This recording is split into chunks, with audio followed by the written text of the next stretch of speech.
Hi friends, எல்லோரும் எப்படி இருக்கீங்க? கடைசி ஒரு வாரமாக எந்த ஒரு கரண்ட் அஃபேர்ஸுமே நம்ம சேனலில் நான் அப்லோடு பண்ணல. அது ஏற்கனவே சொல்லியிருந்தேன். எலெக்ஷன் டைம்னால எந்த ஒரு எக்ஸாம் பாயிண்ட் ஆஃப் வியூவில் இருக்கிற பாயிண்ட்ஸ் எதுவுமே வரல. அதனால் இப்போ லாஸ்ட் 6 டேஸ் நடந்த முக்கியமான இம்பார்ட்டன்ட் அவார்ட்ஸு அப்பாயின்மெண்ட்டு வந்திருக்கிறத உங்களுக்கு நான் எழுதி அதை நான் உங்களுக்கு சொல்லலான்னு வந்திருக்கேன். ஓகே, வாங்க நேராக பாயிண்ட்ஸுக்கு போயிடலாம். அதுக்கு முன்னாடி நம்ம சேனல் பிடிச்சிருந்ததுன்னா சப்ஸ்கிரைப் பண்ணிவிட்டு உங்கள் ஃப்ரெண்ட்ஸ்க்கும் ஷேர் பண்ணி சப்ஸ்கிரைப் பண்ண சொல்லுங்கள். வாங்க நேராக பாயிண்ட்ஸ்க்கு போயிடலாம். இதில் வந்து ஏப்ரல் 1லேருந்து ஏப்ரல் 6 வரைக்குமான பாயிண்ட்ஸை, அதுவும் எக்ஸாம் ரிலேட்டடுக்கான பாயிண்ட்ஸை மட்டும் கண்டென்ட்டை ரெடி பண்ணி வச்சுருக்கேன். வாங்க ஒன் பை ஒன்னாக பார்க்கலாம். 2025ஆம் ஆண்டுக்கான சிறந்த பாரா வில்வித்தை வீராங்கனையாக இந்தியாவின் ஷீதல் தேவி உலக வில்வித்தை அமைப்பால் தேர்ந்தெடுக்கப்பட்டிருக்காங்க. அடுத்த பாயிண்ட்டு, 2020ஆம் ஆண்டுக்கான மா அரங்கநாதன் இலக்கிய விருது எழுத்தாளர் கி விட்டல் ராவ் அப்படிங்கிறவருக்கும், எழுத்தாளர் அப்புறம் இயக்குனருமா இருக்கக்கூடிய அமிஷன் குமார் அவங்க 2 பேர்த்துக்குமே அறிவிச்சிருக்காங்க. அடுத்த பாயிண்ட்டு, 1961ஆம் ஆண்டின் பழைய வருமான வரி சட்டத்துக்கு பதிலாக கொண்டு வரப்பட்ட வருமான வரி சட்டம் 2025 வந்து வருகிற ஏப்ரல் 1 முதல் நாடு முழுவதும் அமலுக்கு வர இருக்கிறது. இது மட்டும் இல்லைங்க, ஏப்ரல் 1க்கு அமலுக்கு வர இருக்கிற நிறையா சட்டங்கள் இருக்குது. அது என்னென்னு ஜஸ்ட்டு அப்படியே சொல்கிறேன், அதையும் நோட் பண்ணிக்கோங்க. புதிய தொழிலாளர் நல சட்டங்கள் 4 வந்து நடைமுறைக்கு வர இருக்குது. அது என்ன அதில் முக்கியமாக பார்க்க வேண்டியது இருக்குது அப்படின்னா, நம்மளோட மொத்த இன்கம் சிடிசியில் 50% பேசிக் சேலரியாக இருக்கணும் அப்படின்னு சொல்லியிருக்காங்க. அதுவும் இல்லாமல் பிஎஃப், பணிக்கொடை, ஒர்க் அலவன்ஸ் அது எல்லாமே வந்து அதிகரிக்கும் அப்படின்னு சொல்லப்படுது. அதுவும் இல்லாமல் மொத்த சம்பளத்தில் கொஞ்சம் குறையறதுக்கும் வாய்ப்பு இருக்குதுன்னு சொல்கிறாங்க. அதுக்கப்புறம் ஏப்ரல் 1 என்ன அமலுக்கு வர இருக்குது அப்படின்னா, பேன் கார்டு அப்ளை பண்ணுறதுக்கு முன்னாடியே ஆதார் கார்டு மட்டும் இருந்தால் போதும் அப்படின்னு இருந்துச்சு. இப்போ வந்து பிறப்புச் சான்றிதழ் இருக்கணும், அது இல்லைன்னா 10th சர்டிஃபிகேட்டு, அதுவும் இல்லைன்னா பாஸ்போர்ட் கட்டாயமாக இருக்கணும் அப்படின்னு சொல்லியிருக்காங்க. ஃபாஸ்டேக் இருக்குல்ல, அதில் வந்து வருடாந்திர கட்டணம் வந்து 3000லேருந்து 3075 உயர்த்தியிருக்காங்க. அதுவும் ஏப்ரல் 1லேருந்து நடைமுறைக்கு வர இருக்குது. அதுக்கப்புறம் பண பரிவர்த்தனை, அதுவுமே இப்போ யூபிஐ வாலெட்டு இல்லை கார்டு மூலயமா பே பண்ணோம்னா ஓடிபி மட்டும் பத்தாது, அதுவும் இல்லாமல் 2 ஃபேக்டர் ஆத்தனைசேஷனும் தேவைப்படுது அப்படின்னு கட்டாயப்படுத்தியிருக்காங்க. இதெல்லாம் வந்து ஏப்ரல் 1க்கு நடைமுறைக்கு வர இருக்கிறது. அடுத்த பாயிண்ட்டு, அண்ணா பல்கலைக்கழகம் தயாரித்துள்ள பாவைக்கூத்து மறந்து போன மேடை நாடகம் அப்படிங்கிற ஆவணப்படத்துக்கு உத்தரப்பிரதேச அரசால் நடத்துகிற கல்வி திரைப்பட விழாவில் சிறந்த ஆவணப்பட விருது கொடுக்க இருக்கிறாங்க. அடுத்த பாயிண்ட்டு, தனிநபர் வருமான வரி தாக்கல் செய்கிறதுக்கு ஜூலை 31 வரைக்கும் அவகாசம் நீட்டித்து அனைத்து படிவங்களையும் மத்திய அரசு வெளியிட்டிருக்காங்க. அடுத்த பாயிண்ட்டு, 2025ஆம் ஆண்டுக்கான சாகித்ய அகாடமி யுவ புரஸ்கார் விருதை வந்து தமிழ்நாட்டைச் சேர்ந்த இளம் எழுத்தாளர் லட்சுமிகர் அப்படிங்கிறவர் கூத்தொன்று கூடிற்று அப்படிங்கிற நூலுக்காக அறிவிக்கப்பட்டிருக்காரு.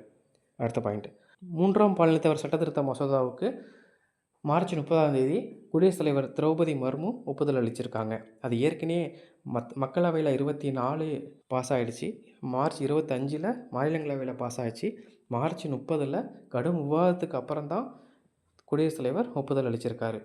அடுத்த பாயிண்ட்டு, நாட்டிலேயே அதிகபட்சமாக கேரளாவில் 30,697 போதைப் பொருட்கள் வழக்குகள் வந்து பதிவாகி இருக்கிறதா சொல்கிறாங்க. அடுத்த இடத்துல 2வது இடத்துல மகாராஷ்டிராவும் 3வது இடத்துல பஞ்சாபும் இருக்குது. அடுத்த பாயிண்ட்டு, ஆந்திரா மாநிலத்தின் ஒரே தலைநகராக அமராவதியை வந்து சட்ட ரீதியாக அங்கீகரிக்க வகை செய்யும் மசோதா நாடாளுமன்ற மக்களவையில் ஏப்ரல் 1 நிறைவேற்றப்பட்டிருக்கு. அடுத்த பாயிண்ட்டு, தமிழக காவல்துறையின் புதிய தலைமை இயக்குநராக டிஜிபி சந்தீப் ராய் ரத்தோர் அப்படிங்கிறவர் டெல்லியை சேர்ந்தவர். இவர் ஏப்ரல் 2 நியமனம் செய்யப்பட்டிருக்காரு.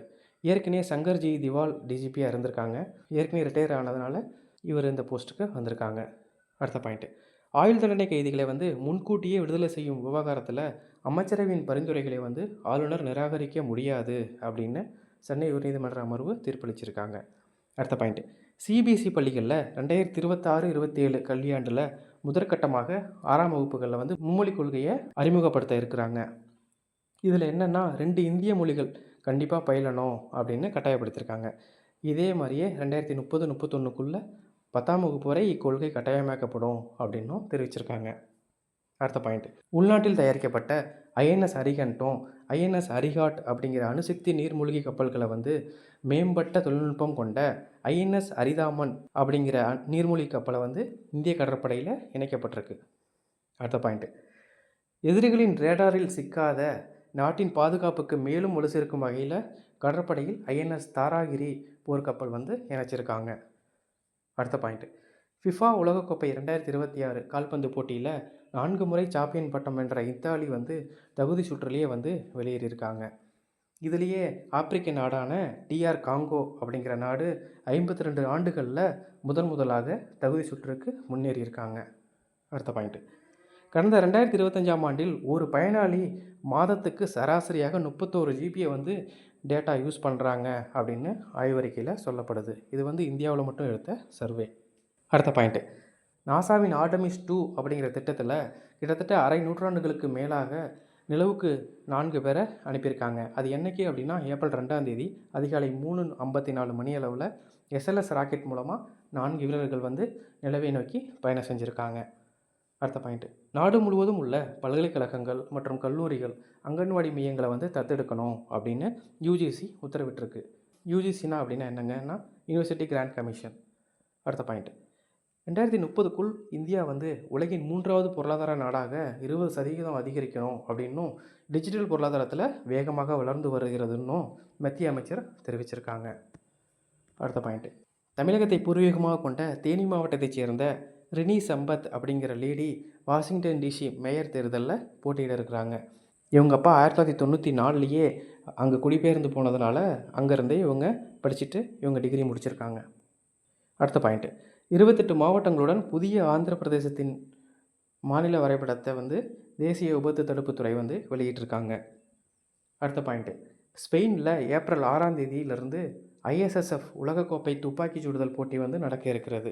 அதில் 24 பேர் கொண்ட இந்திய அணி பங்கேற்க இருக்கிறாங்க.